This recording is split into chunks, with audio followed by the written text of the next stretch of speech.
کیا سرکار کریم کی وصال کے بعد، پردہ فرما جانے کے بعد،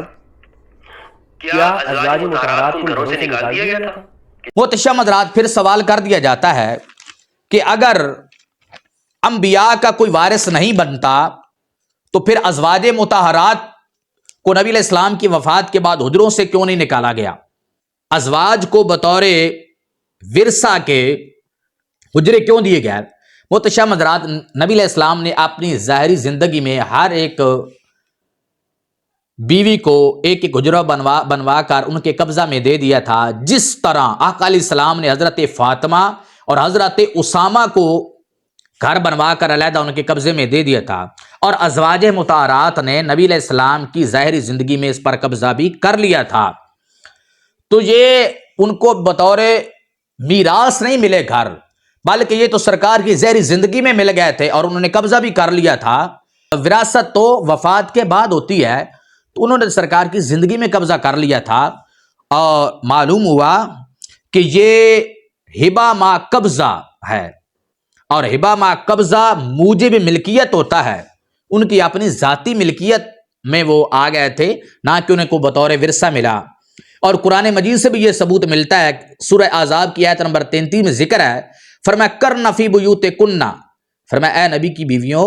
تم اپنے گھروں میں رہو، بیوتکن اپنے گھروں میں۔ معلوم ہوا کہ وہ گھر جو تھے ازواج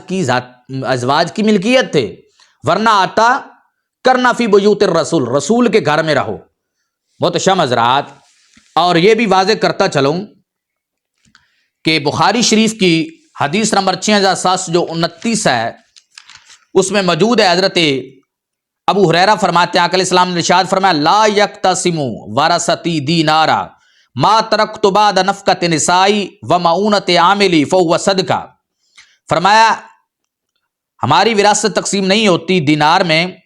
جو کچھ ہم چھوڑتے ہیں ہماری عورتوں کے نان و نفقہ کے بعد، یعنی ان کے خرچہ کے بعد، اور ہمارے کام کرنے والوں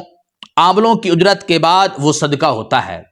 تو محتشم حضرات، کیونکہ نبی علیہ السلام کی ازواج مطہرات نبی کی وفات کے بعد آگے نکاح نہیں کر سکتی، ان کو نان و نفقہ نبی علیہ الصلوۃ والسلام نے، یا آگے نبی علیہ الصلوۃ والسلام کے جو جانشین بننے تھے انہوں نے سب کچھ نے دینا تھا۔ اور یہ بھی آپ حضرات کے لیے واضح کرتا جاؤں، جب ازواج مطہرات کی وفات ہو گئی تو وہ جو مکان تھے نبی کے ازواج کے آگے ورثہ میں نہیں چلے، بلکہ ان کو مسجد نبوی میں شامل کر لیا گیا۔